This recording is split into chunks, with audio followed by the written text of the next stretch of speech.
ప్రత్యేకంగా మీడియా మిత్రులకు మరియు నూతన సంవత్సర శుభాకాంక్షలు కూడా తెలియజేసుకుంటున్నాను.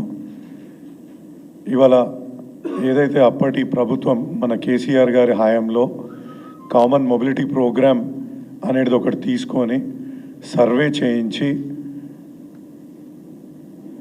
హెచ్ఎండిఏ ద్వారా సర్వే చేయించి కామన్ మొబిలిటీ ప్రోగ్రామ్ అనే కార్యక్రమాన్ని చేపట్టి ఎక్కడెక్కడ మెట్రోని విస్తరించాలా అని ఆలోచించి ఇది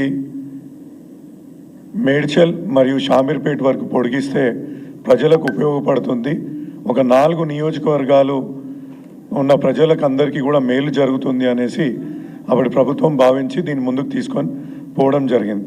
దాన్నే ఇప్పుడు ముఖ్యమంత్రి గారు నిన్న ముఖ్యమంత్రి రేవంత్ రెడ్డి గారు నిన్న వాళ్ళ యొక్క సోషల్ మీడియా వేదిక ద్వారా ఈ యొక్క ప్రోగ్రామ్ని చేపడతామనేసి తెలియజేయడం నిజంగా సంతోషం.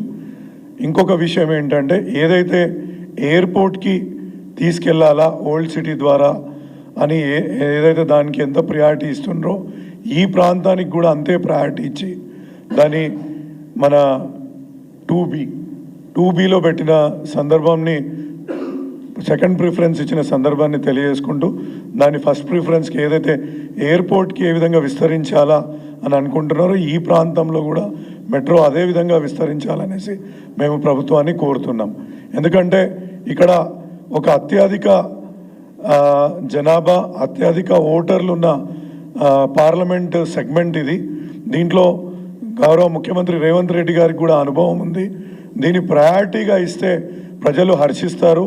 కాబట్టి దీన్ని కేంద్ర ప్రభుత్వం మీద పెట్టకుండా ఏ విధంగా అయితే ఎయిర్పోర్ట్కి రాష్ట్ర ప్రభుత్వ నిధులతోటి ముందుకెళ్తున్నారో అదేవిధంగా ఈ యొక్క ప్రాజెక్టులను కూడా రాష్ట్ర ప్రభుత్వ నిధులతోటి తీసుకెళ్ళి దాన్ని పూర్తి చేయాల్సిందిగా ఈ సందర్భంగా కోరుతున్నాను. Thank you.